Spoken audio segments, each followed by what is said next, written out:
So one day, this woman is at the mall in the parking lot, and she's buckling her son into his car seat. And when she turns around, suddenly, bam, there's a mustache man standing in front of her, and he's holding a pew-pew. And he blocks her from getting back into her car. And she looks into this man's eyes, and she realizes she's seen them before. She knows who this person is. And that is when he raises his pew-pew, and he fires.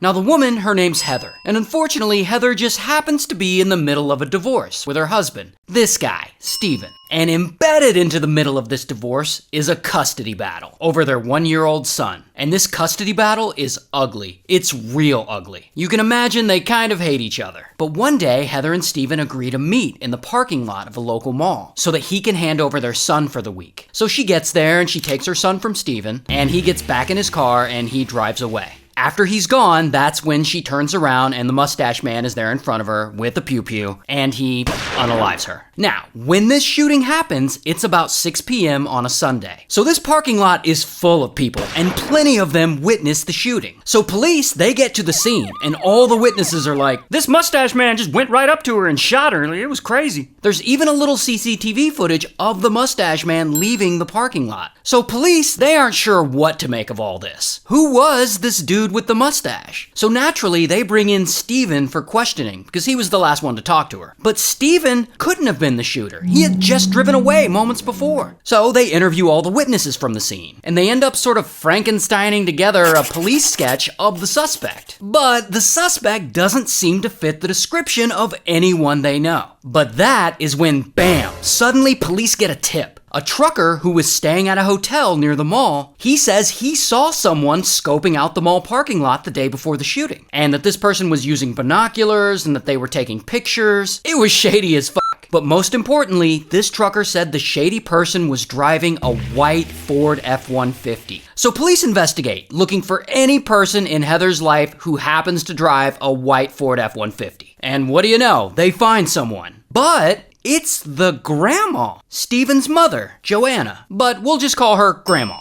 But what could Grandma have to do with the man who shot Heather? Well, police take Trucker over to Grandma's house where the F-150 is parked outside, and they show it to him. And he's immediately like, "Yep, that's the truck I saw." So of course, then police ask Grandma to come in for questioning. But Grandma's just like, "Nah," and she just doesn't go. But eventually they do end up talking to her a little bit, and she denies any involvement in any mall shooting. But she does say something interesting. In her conversation, she makes sure to tell police exactly what she's always thought about Heather. She basically says that she thinks Heather was a terrible mother and that she's glad she's gone. So now police really think Grandma's somehow involved in Heather's death. But she won't really talk to them, and there's not enough evidence to arrest her for anything. Until, at some point, police get an idea. They call her son Steven in again, and they show him that CCTV footage they got of the shooter leaving the parking lot. And they're like, "Steven, could this person be your mom?" And Steven watches the footage, and he's like, "Oh shit, it is!" Turns out that the mustache man who shot Heather wasn't a man at all. It was Grandma.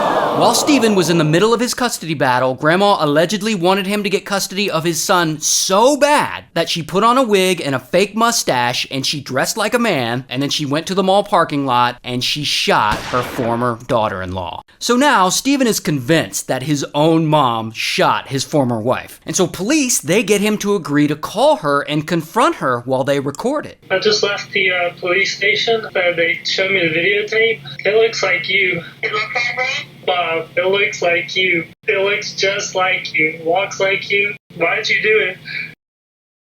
I didn't do it. So anyway, police go and they search Grandma's truck, and they find fiber from a wig, and they find gunshot residue on her steering wheel, and they arrest her. Here's her mugshot. And she ends up going to trial, and she's ultimately found guilty of unaliving Heather, and she's sentenced to life. And all this happened in Snellville, Georgia, so shout out to Snellville.